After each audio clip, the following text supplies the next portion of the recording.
देव गुरु बृहस्पति जिनको गुरु कहते हैं, हाँ, गुरुवायुर की बात कर रहा हूं, आपके दिमाग क्लियर हो जाए, फिर आरती कर लें। 10 मिनट लेट होगा क्योंकि इन आरतियों से, पूजा से आपने कुछ भी पाया मुझे लगता नहीं है। पाना कैसे ये समझ आ जाएगा, फिर पाना भी शुरू हो जाएगा।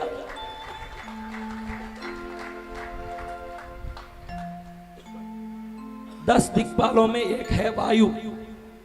पूर्व का इंद्र, अग्नि का अग्नि, दक्षिण का यम, नैऋति का निरुति, वरुण देव, वायु देव, कुबेर देव, ईशान देव, ब्रह्मदेव, नागदेव, 10 दिक्पाल है। इसमें है एक वायु। संयोग ऐसा हुआ कि देव गुरु बृहस्पति और वायु दोनों ने एक साथ मिलकर के गोलोक में जाके कृष्ण की भक्ति की। क्या की? कृष्ण भगवान की भक्ति। और कृष्ण प्रसन्न हुए तो अपने हृदय से एक शक्ति निकाला। क्या निकाला? शक्ति। शक्ति को गुरु और वायु दोनों को देके कहा, ये शक्ति प्रतिमा बन गई है, अब इसकी तुम पूजा करो। तो उन्होंने सोचा कि देवलोक में अगर मैं मेरे गुरु लोक में रखूंगा तो वायु गर्म होगा, वायु लोक में रखे तो गुरु नाराज होंगे, क्योंकि 2 लोगों के लिए एक मूर्ति दी गई। कृष्ण भगवान ने अपनी स्वयं की प्रतिमा स्वयं के हृदय से निकाल दी। इसको कहाँ रखना चाहिए? आकाशवाणी हुई कि केरल में एक स्थान है नदी किनारे, वहां इसको स्थापित कर दो। गुरु और वायु ने कृष्ण की स्वयं दी हुई मूर्ति स्थापित की। गुरु और वायु का होने से गुरुवायुर हो गया वो गांव। जय जय गुरुदेव। समझ रहे हो? ऐसे हमारे प्राचीन तीर्थों की भव्य इतिहास। गुरु दोष हो, जब भी गुरु दशा बिगड़े, गुरुवायुर जाके दर्शन करते हो, उसी क्षण गुरु की सभी दोष मिट जाती है। गुरुवायुर की महिमा। बड़े सिद्ध वचन गुरुवर भगवान की। अब वहां नारायण भट्टत्री नाम का एक केरली मलयाली हुआ, कृष्ण का बहुत बड़ा भक्त। कृष्ण लीला को उसने स्तोत्रों में लिखना शुरू किया। विभिन्न विष्णु की लीला, नारायण की लीला, हर लीला को, मत्स्य अवतार, कूर्मा अवतार, बराह अवतार, वामना अवतार, परशुराम अवतार, राम अवतार, कृष्ण अवतार, नरसिंह अवतार, सब लिखना शुरू किया।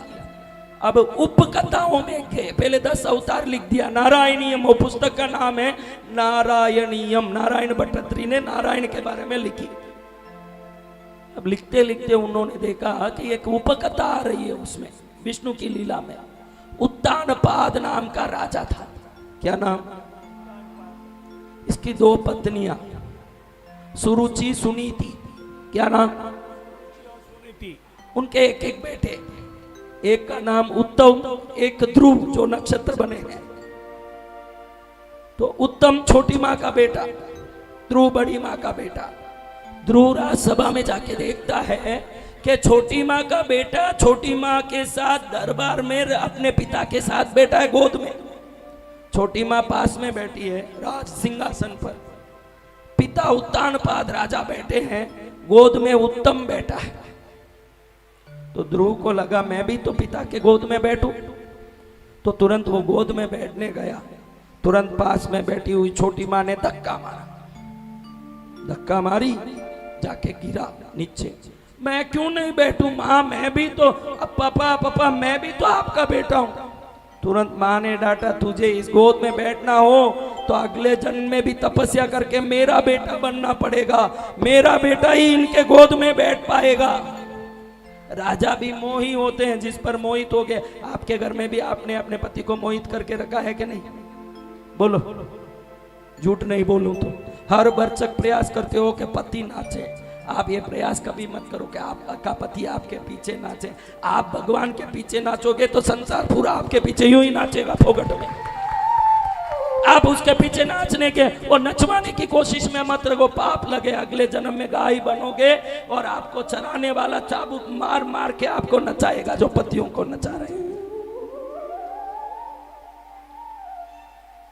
अब उसको धक्का मारा तो वो माँ के पास गया। माँ की इज्जत नहीं थी, बड़ी थी, बूढ़ी थी। ये जवान आई है, किस पर इज्जत करेगा राजा बताइए? माँ के पास रो के बोले मुझे बैठने नहीं दे रहे हैं पप्पा, मैं क्या करूं। माँ सोची वहां तो बैठने का है ही नहीं, मुझे ही निकाल दिया है, मैं कई दिनों से कोठरी में पड़ी हूं, मुझे ही राज दरबार में इज्जत नहीं तो इसको क्या इज्जत मिलेगा, अब इसको क्या जवाब दें भाई। इसलिए उसने एक समाधान निकाल के बोला आप भी चंदा मामा दिखा के रोटी खिला देते हो कि नहीं बच्चे को। तो उसने भी ऐसे बुढ़ापे में बोल दिया अरे सबका बाप तो नारायण है, इस बाप के पीछे क्या पड़ता है, नारायण का नाम ले वो तुझे गोद में बैठा लेंगे, कृष्ण का नाम ले वो तुझे गोद में बैठा लेंगे। बच्चों को कुछ बोलते हो तो सावधानी से बोलना, कभी ये मत बोलना कि बाबा आ जाएगा, भूत आ जाएगा खा ले। ये बचपन में जो बातें दिमाग में बैठ जाती है वही बच्चे कायर बन के जिंदगी भर दुखी होते हैं। झांसी रानी की तरह अपने बच्चों को पालना सीखो। बच्चों के दिमाग में बातें बैठती है, उसके दिमाग में बैठ गया मेरा बाप कौन है, नारायण भगवान। माँ ने एक शब्द बोला दिमाग में बैठ गया नारायण मेरा भगवान है, वो गोद में बैठ सकते हैं तो मुझे गोद में बैठना है नारायण।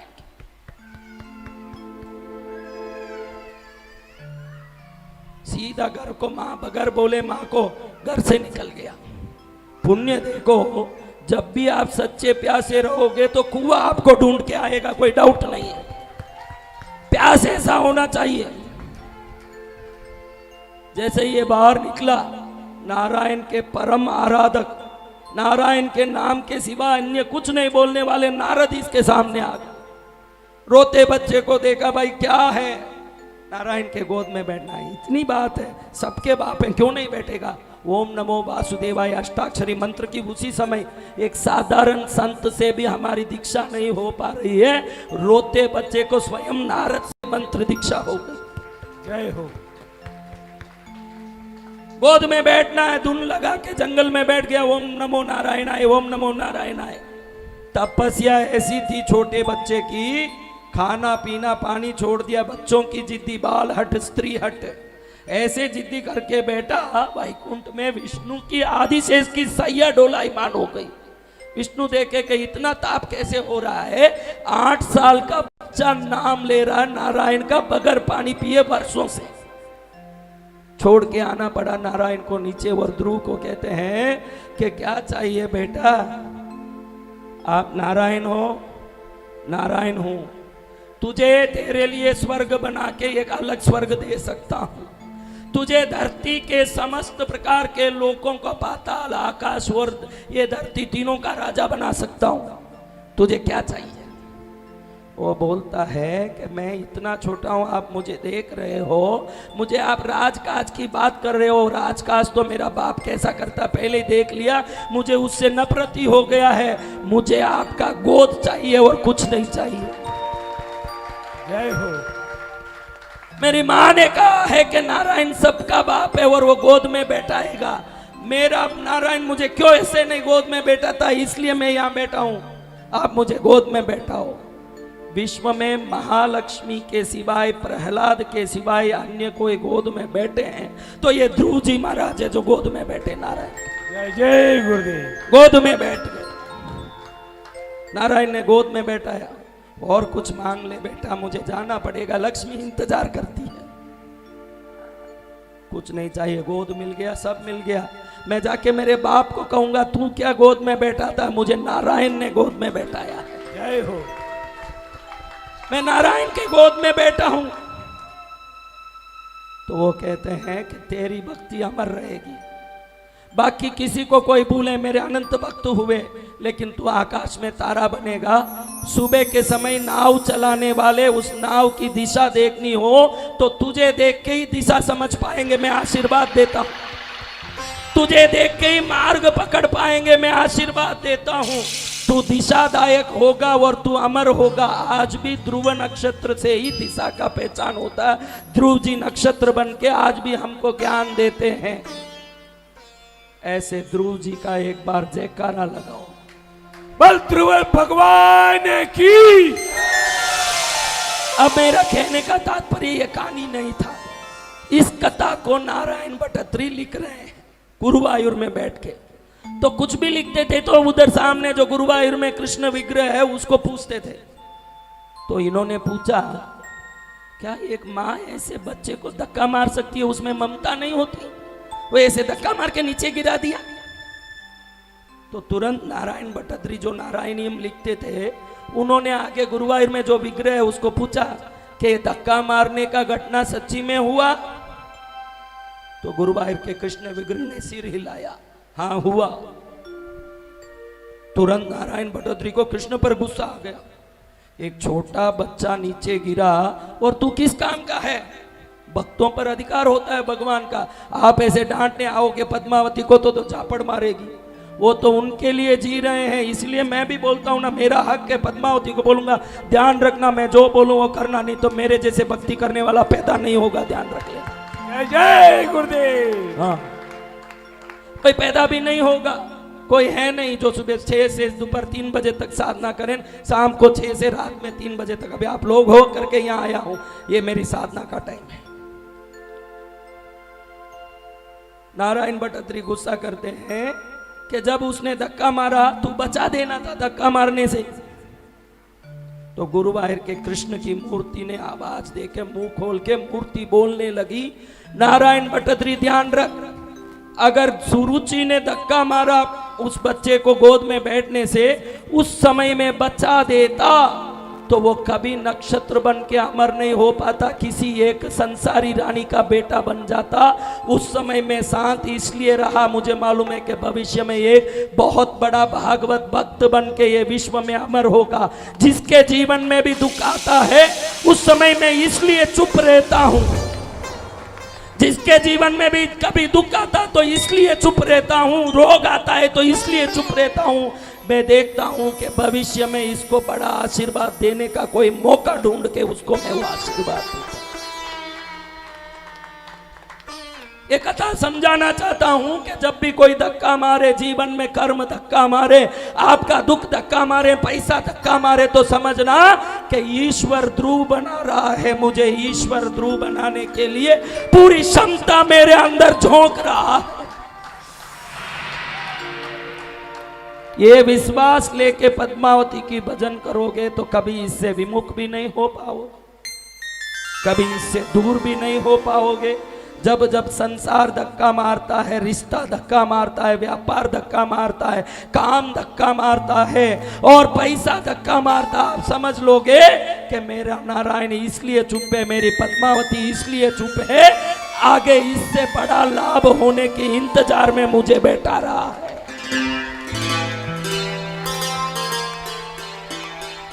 तो जीवन को जीवन की तरह जियो, विश्वास को धन बना लो।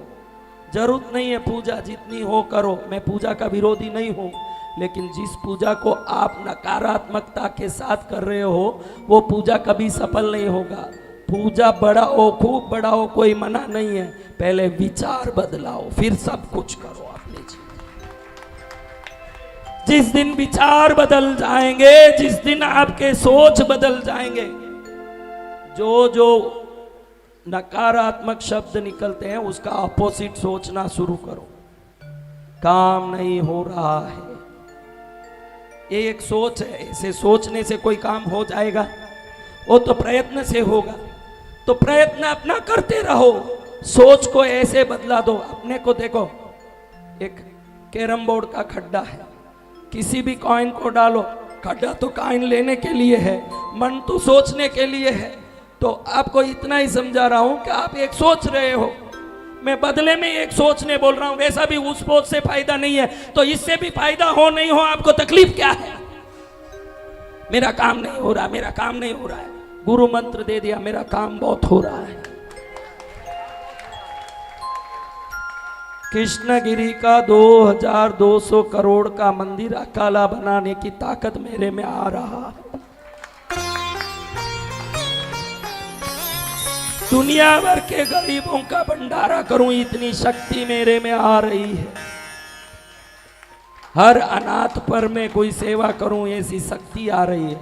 मेरे परिवार कोई नहीं, मेरे रिश्ते कोई नहीं, मेरे गली वालों के नहीं, मेरे राज्य के नहीं, देश में नामी आदमी बनूं और सेवाकारी बनूं, इतनी शक्ति मेरे में आ रही है। आप कुछ सोच रहे थे, मैं वो सोच निकालने बोलता हूं और कुछ सोच रखने बोलता हूं।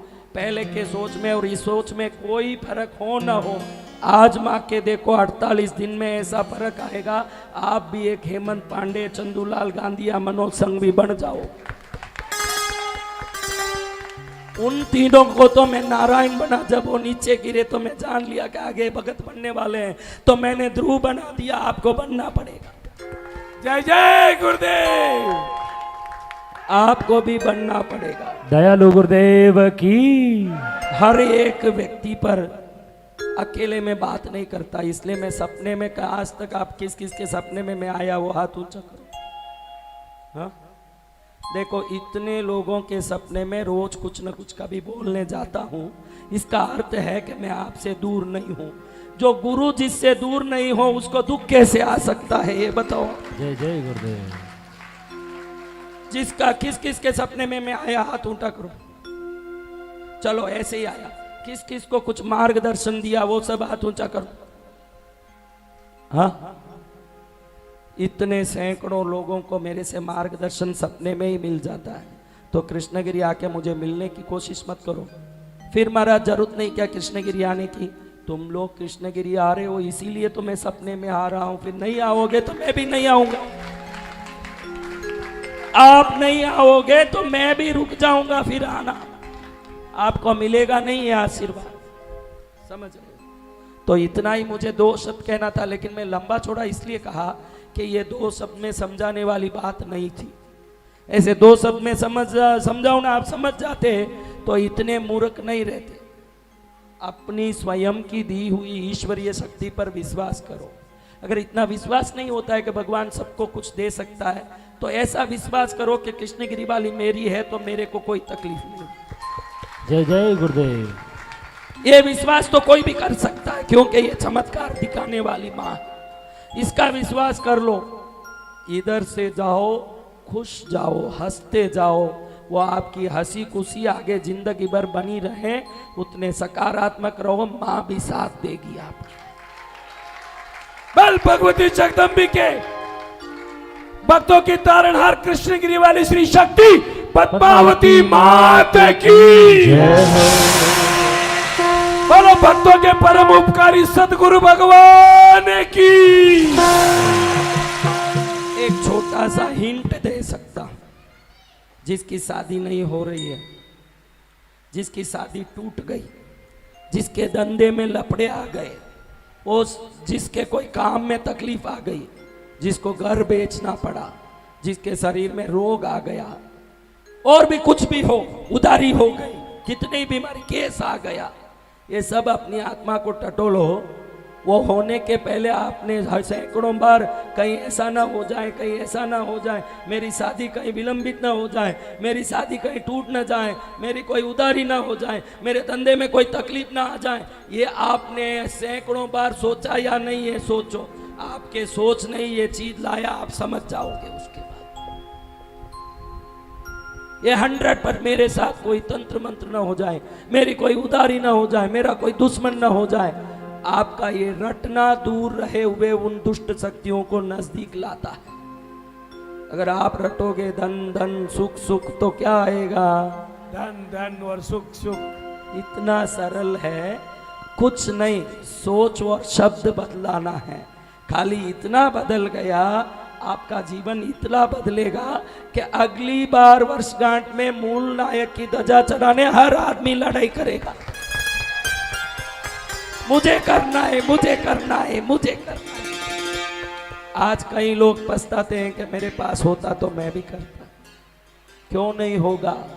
वो अदृश्य है, हम विचार सुधारते ही वो दृश्यमान हो जाता है। इतना सरल मैंने मेरे जीवन में आजमाया है, ऐसे ही नहीं बोलता हूं, मैं जो सोचता हूं वो होता है। देखो 5 दिन से सुबह बाथरूम जाता हूं तो माँ भी कान में बोलती है, मेरे भी विचार आते हैं। 5 दिन से, आज क्या शनिवार है, शुक्रवार है, आज शुक्रवार है। देखो शुक्रवार में माँ के पास बैठे हैं, बोलो पद्मावती मात की जय हो। तो महाराज 5 दिन से सुबह उठते ही माँ एक आवाज देती है, माँ बोलती है नख काटो पैर का। माँ क्या बोलती है? नख काटो। सोम मंगल बुध गुरु, आज सुबह भी बोली माँ नख काटो, ऐसे मेरे को कान में पद्मावती बोलती है। और बाथरूम में जाते मैं सोचता हूँ मेरे नक को कुछ लगने वाला है, क्योंकि वो काटने क्यों बोलती है। उसके अलावा मैं मेरे पैर में लगा तो माँ बोली बाहर मत जा। 5 दिन बोलती रही और मैं निकल के कहीं गया, उधर मैं गिर गया। तो कभी कभी देवता साथ में होते हैं ना, वो भी प्रमाद कर लेते हैं। माँ बोलती है नक काटो नक काटो, मैंने काटा नहीं, लेकिन सोचा कि कुछ लगने वाला होगा इसलिए ही माँ बोली होगी। आज सुबह खाली दरवाजे से खाली नक ऐसे टच हुआ, कुछ नहीं, और पूरा नक ही निकल गया, मेरा पैर का नक ही निकल गया सुबह ही। सोच कितना काम करता है ये आपको बताना चाहता हूं कि मैंने 5 दिन सोचा कि ये नक निकलने वाला है, 5वें दिन नक ही निकल गया। तो मैं 5 दिन सोचता कि 1000 किलो सोना आने वाला है तो क्या होता।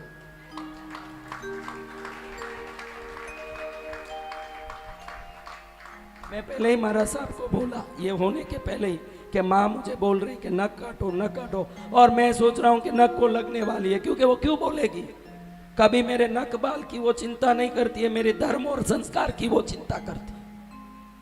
तो अब नक के चिंता पर क्यों गई, उसको मालूम है कि बेटे को लगने वाला है, वो चिंता करके बोलती है। अगर उसका ध्यान नहीं दिया तो नुकसान हमको ही है। हमारे जीवन में भी देवता किसी न किसी रूप में हमारे नुकसान दुख रोग की सावधानी करते हैं।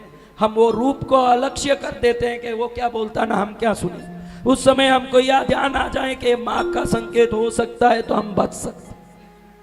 इसलिए आप लोग सब माँ की श्रद्धा विश्वास से जाओ। अगर खुद पर इतना विश्वास नहीं ला सकते हो कि मैं इतना बलवान हूँ, सोचना हो नहीं सकता, जिंदगी भर खुद को दयावान समझता रहा, दुखी समझता रहा, अब एक बार कैसे करूं महाराज। इसलिए बोलता हूं कि अपने पर आत्मविश्वास नहीं ला सकते हो, कोई बात नहीं, पद्मावती मेरे साथ है। पद्मावती मेरे जयकारा मेरी मैया की जय। बोलिए पद्मावती मात की, बोलिए दयालु गुरुदेव राज संत यतिवर्य डॉक्टर बसंत विजय जी महाराजा की। पद्मावती मेरे पद्मावती मेरे साथ है, फिर डरने की क्या बात है। इसने बोला कि सब संगीतकार फेल, इसलिए माँ मेरा गला बांध दी के थोड़ा उनको भी गाने थे। गुरुदेव ऐसा नहीं। मैंने आते विक्रम को बोला कि कल पसीने में आज गला बंद गया। आज सुबह माँ ने 2 बातें बताई, एक गले का एक नक का। इतनी दयालु है ये माँ, आप समझ तक नहीं सकते हो।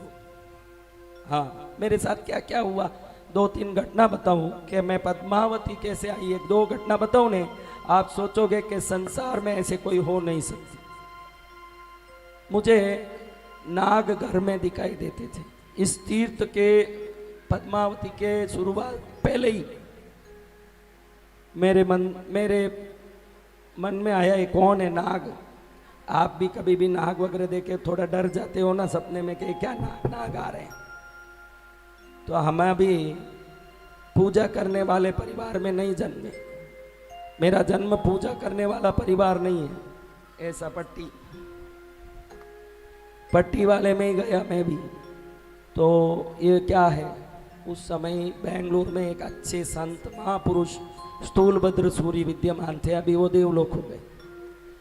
उन्होंने बताया कि पद्मावती तेरे पीछे पड़ी हुई है, घर में एक मंदिर बना के पद्मावती की पूजा कर। तो हमने एक चांदी की मूर्ति बना के घर में स्थापित की, तब मैं गृहस्थ था। फिर ईडर वाले आनंद गुणसूरी, वो भी देवलोक हो गए, बड़े तपस्वी थे। गुफा में सिद्ध पुरुष ने आके दर्शन दिया था उनको। उन्होंने मुझे पार्श्वनाथ का मंत्र से दीक्षित किया। तो मैं जब करता था ना, जब करता, मैं क्या करता था, 50 दिन अखंड मौन, कोई इशारा करना नहीं, लिखना नहीं, पूरा लकड़ी जैसे रहना, एक दिन मुंह खोलना, वापस 50 दिन मौन, ऐसे 300 दिन किया मैं। उसमें साधना करता था, एक टाइम खाता था दोपहर के समय। अभी भी एक टाइम ही खाता हूँ, अभी भी मैं एक टाइम ही खाता हूँ। सुबह कुछ नहीं खाता हूँ, शाम में रात में कुछ नहीं खाता हूँ, दोपहर में जो खा लिया तो खा लिया, 24 घंटे बाद अगले टाइम ही खाता हूँ। चाय काफी कुछ नहीं पीता, दूध वगैरह कुछ नहीं पीता, एक टाइम खाता हूँ। तो महाराज मेरे को एक मन में खिचड़ी ऐसे आया क्या आया? मूंग की खिचड़ी। उस दिन मेरे को खिचड़ी मिला खाने में। अगले दिन मेरे को कड़ी, दही की कड़ी बनती ना, कड़ी याद आई, कड़ी आई। तो मैं सोचा कि अपन जाप कर रहे हैं, सिद्ध तो हो रहा होगा, इससे इच्छित चीजें आ रही होगी। तो मेरे को खिचड़ी आ रही, इसलिए आ रही कि मैं अपने आप कुछ सोचूं तो भी आएगा, ऐसे सोचा। तो मैंने सोचा गट्टे की सब्जी, खुद ही सोचा। अगले दिन गट्टे की सब्जी आ गई, वही बना के लाके। मैं सोचा अरे चीज आ रही, अपना जाप सब सफल हो रहा है, देवी खुश हो रही है लगता है। कभी कभी अकस्मात भी हो सकता है ना, संयोग भी हो सकता है। तो अगले दिन मैंने सोचा हमारे यहाँ क्या होता है, तमिलनाडु में रसम बनता है। उसमें एक रसम, नाम तो सब सुने होंगे, खाने में रसम कितने लोग सुने हुए? आज रसम बड़ा बना था, मैं तो नहीं खा पाया। मुझे वहां बनता, कोई लाके देता ही नहीं, मेरे को रोटी सब्जी मिल जाती है। ये माल मसाला सब आप उड़ा रहे हो और मैं बनवा रहा हूं, इतना ही।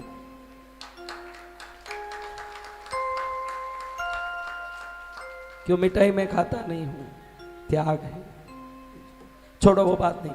तो इन रसम में एक पाइनएप्पल का रस निकाल के रसम बनता है, जिसको पाइनएप्पल रसम बोलते हैं।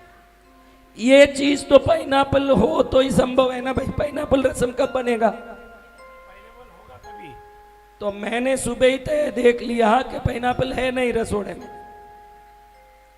और मैंने मन में सोच लिया आज पाइनएप्पल रसम आना पद्मावती माँ, ऐसे बोल दिया। मैं पूजा करके 1 बजे बाहर आता हूँ, 2 बजे तक खाता हूँ, फिर 2 से 5 वापस जाप करता हूँ। 1 से 2 के अंदर वो खा लेना है। और 1 बजे बाहर आया, देख लिया कि पाइनएप्पल रसम नहीं।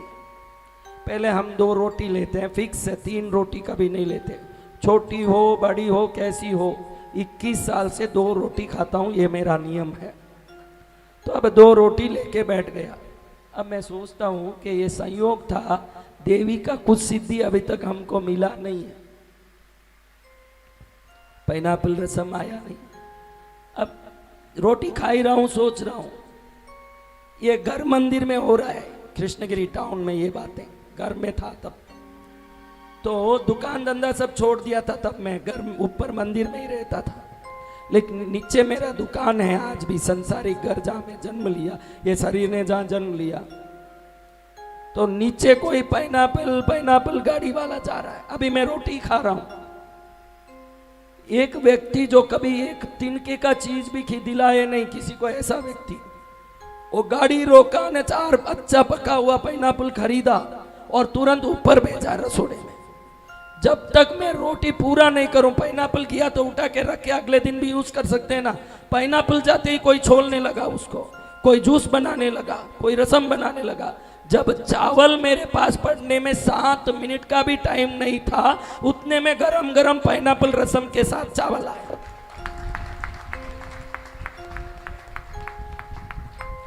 तब मैं सोचा कि कुछ ऐसा सोचना चाहिए कि बने ही नहीं ऐसा बात। तो हमारे मारवाड़ी और राजस्थानी कौन हो भाई इधर? हमारे मारवाड़ी राजस्थानियों में एक बाकला तिलोट बनता है संक्रांति में, तिल का गुड़ डाल के तिलोट बनाते हैं और मक्की के बाकले बनाते हैं उबाल के। इसमें क्या होता है, अभी तो हम इधर संत बन गए तो ये करते नहीं, बासी खाते नहीं। पहले हम क्या करते थे, संसारिक थे तो पहले ही रात में, संक्रांति कल है तो रात में चूल्हे में मक्की का बाकला डाल के, पानी डाल के, कोयला डाल के रख दें, रात भर सींजे तो सुबह अच्छे से पक के फूट के मक्की तैयार होती है, तो खाने में मजा आता है। अब मैं उठे तो सोचा कि मुझे मक्की बाकला और तिलोट खानी है। अब कैसे संभव है कि जो कल रात में शुरू होने आज ही वो मिल सकता हो, और आज हम उसको याद करें ना, आज कैसे मिलेगा? आज तो उसको भिगोएंगे, फिर कूट के ऊपर का छिलटा निकालेंगे, फिर उसको सुखाएंगे, फिर उसको रात में चूल्हे में डालेंगे, रात भर पकेगा, 3 दिन का प्रोसेस है।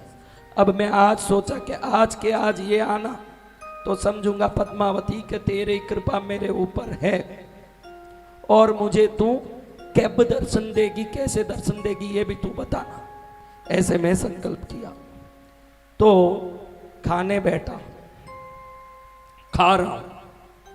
पहले तो खुद पर ही गुस्सा आ रहा है कि जो 3 दिन बाद बनती हो उसको सोच के ये आना सोचना ही मूर्ख है। ऐसा सोच के तू क्या पद्मावती की परीक्षा लेता ना, लायक ऐसे खुद पर ही गुस्सा आ रहा है। एक तरफ रोना भी आ रहा है कि माँ फिर क्या सिद्धि, दुर्लभ भी मिले तब तो सिद्धि है, फिर काई की सिद्धि। ऐसे ऐसे रो रहा हूँ। खाना खा लिया, चावल भी पूरा हो गया। 2 रोटी लेते हैं, थोड़ा चावल, हम दक्षिण में है ना, इसलिए चावल बगैर चैन नहीं पड़े, थोड़ा सा चावल खा लेते हैं। चावल खा के हाथ धोने का टाइम आया, ग्लास भी उठा लिया, आंख में दड़ दड़ पानी है कि काई की सिद्धि ने काई की पूछा।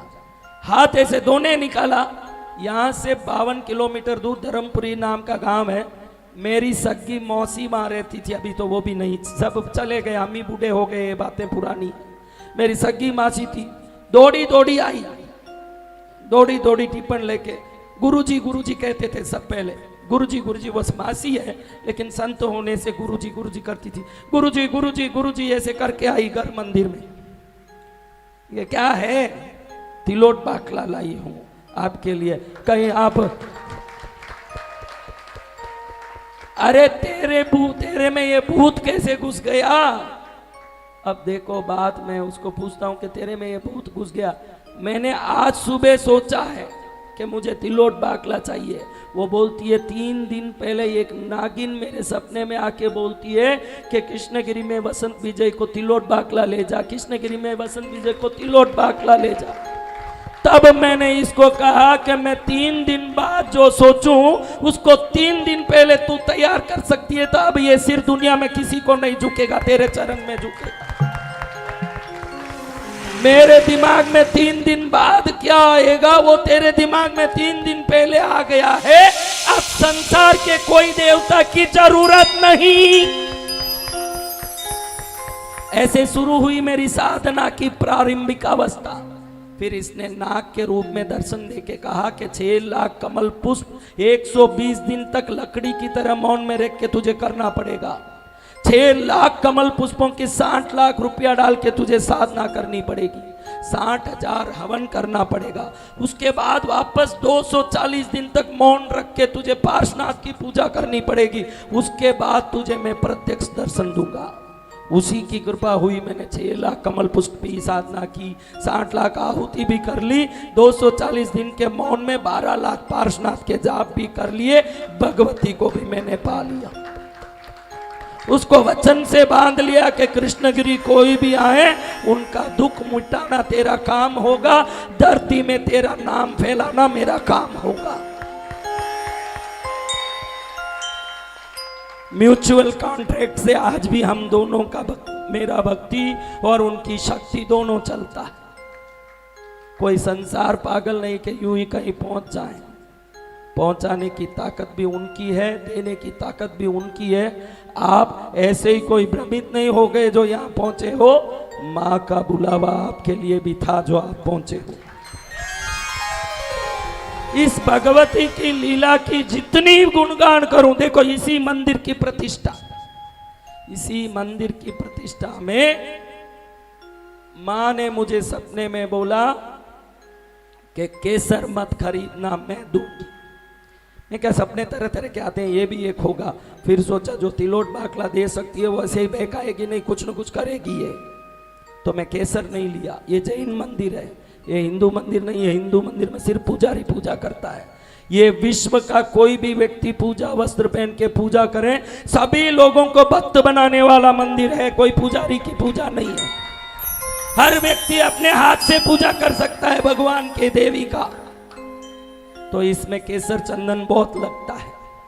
हिंदू मंदिरों में जब जब अभिषेक होता है, एक तिलक पुजारी कर दिया, खत्म। यहाँ 10,000, 20,000, 50,000 लोग चंदन पूजा करते हैं, तो एक ही दिन में किलो भर चंदन केसर लगता है।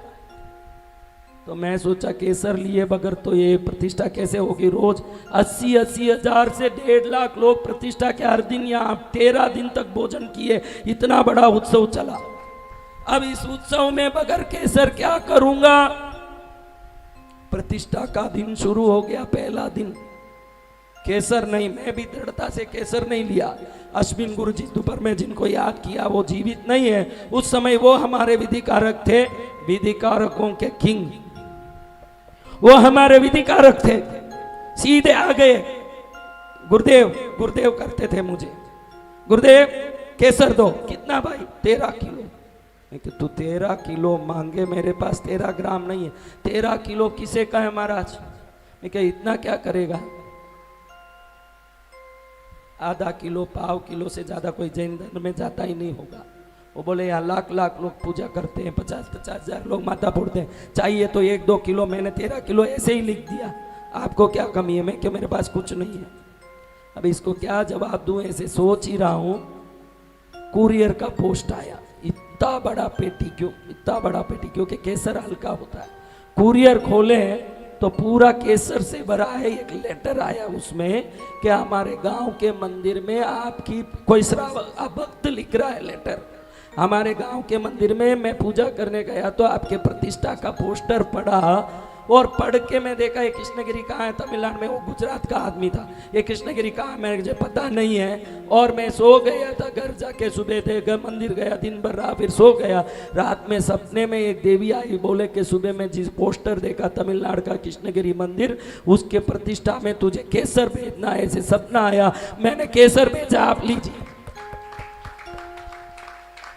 और वो केसर प्रतिष्ठा शुरू हुई उस समय विधिकारक मांग रहा है, उसी समय वो पार्सल हमारे पास पहुंचा। ये राजू यहां बैठा है। 2004-3 में हर एक को बिजनेस एडवाइस करता था। इनको कहा अभी 2004-5 में माँ बोल रही है जमीन का धंधा खूब बढ़ेगा। मैं अपने भक्तों का अभी तो करता नहीं हूँ, 12-15 साल हो गए, पुरानी बात है। 2008 तक हर भक्त को बिजनेस एडवाइस देता था, क्योंकि माँ बोले अपने को क्या चाहिए। तो मैंने इनमें 4 जन, ये एक मनोज कुंभट और एक पैसा डालने वाला भाई रोशनलाल जी संघवी, एक चोटमल जी कलकत्ता। हाँ, इनको बोला तुम यहाँ कोई भी जमीन खरीदो। माँ बोले जमीन खूब बढ़ेगा पैसा, मैं भक्तों से पैसा डलवाऊंगा, जो भी कमाया है तुम और भक्त बांट लेना, तुम्हारा कल्याण होगा। जो इन्वेस्ट करे और तुम बांट लो। तो इन्होंने बोला ऐसा नहीं गुरुदेव, अगर मंदिर के कारण हमको ये मिल रहा है तो माँ के मंदिर बनाने भी हम 10% देंगे। इन्होंने ही बोला, मैंने नहीं। तो मैं बोला ये तेरी खुशी भाई, तू जाने, मैं वो उद्देश्य से नहीं बोल रहा हूँ, तुम्हारा भला हो ये उद्देश्य से बोल रहा हूँ। फिर इनको वो चोटमल जी कलकत्ता वाले,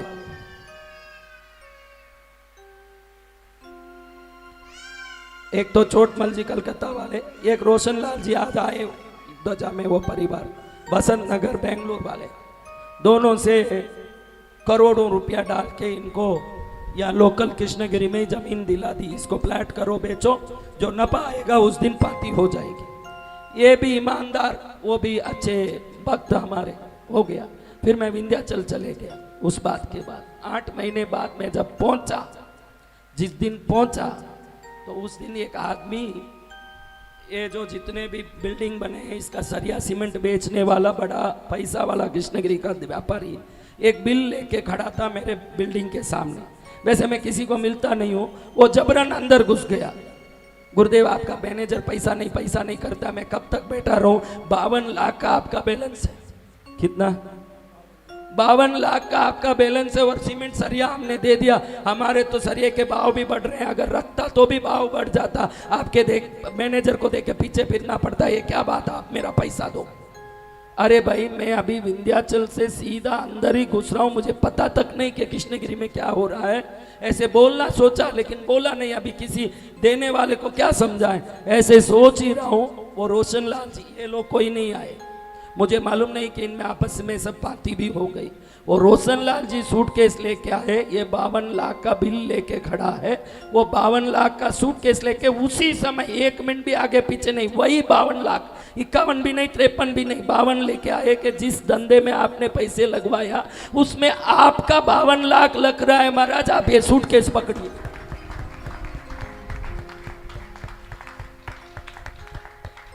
उसी समय मैंने कहा भाई लेन देन संत नहीं करते, ये आदमी लेने के लिए बैठा है, इसको दे दो। 52 लाख की मांगने वाला था, 52 लाख की देने वाला था।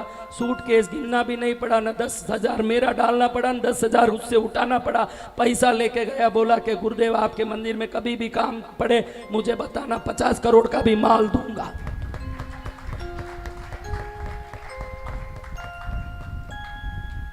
ऐसे कम से कम मेरे जीवन में बगैर माँ को देखने के पहले ही मेरे जीवन में 1000 घटना हो गए। अब तो ये मेरी माँ है, अब तो अलग बात है। जब मैंने उसको प्रत्यक्ष देखा, वरदान लिया, अब तो मैं उसी का स्वरूप बन के घूम रहा हूँ, अभी वो बात अलग है। मैं इतनी बातें उसके देखने के पहले की बता रहा हूँ, उससे वरदान लेने के पहले की। बाद में मैंने उसको प्रत्यक्ष वरदान लिया कि मैं जो बोलूँ वो करेगी, वो बात की बात।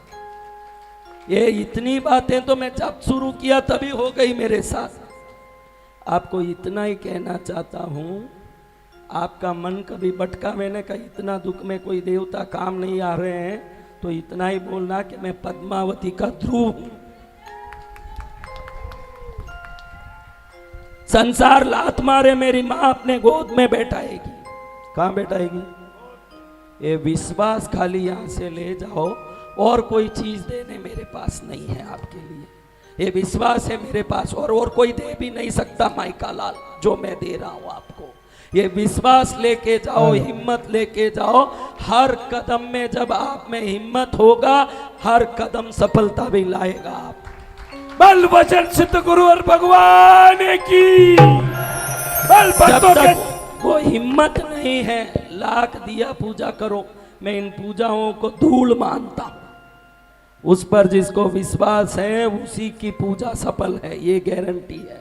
और विश्वास है तो फिर पूजा की कोई बात नहीं। कई लोग ऐसे हैं जब दुखी हैं तब आ जाते हैं, उन सबको धक्का मार के भगाते हैं। माँ तू दुखी हो सुखी हो, तेरी पत्नी नहीं बदला तूने, तेरे बच्चे नहीं बदले हैं, तेरे इष्ट को भी नहीं बदलना चाहिए। जब तू पत्नी बच्चे किसी भी दुखी हालत में बदल नहीं सकता है, तो ये कोई रोड की नहीं है कि इसको तू जब जचे तब बदलाए। शायद पत्नी बदल सकती है, कई लोगों की मर जाती है, दूसरी हो जाती है। ये अमर देवी है, इसको किसी भी हालत में बदला नहीं सकते कोई। बल जगत माते की। तो ऐसी माँ के शरण में रहो, उसके भजन करो, उसकी भक्ति करो, उसकी सेवा करो, उसके चरण की भक्ति को जीवन का लक्ष्य बना लो।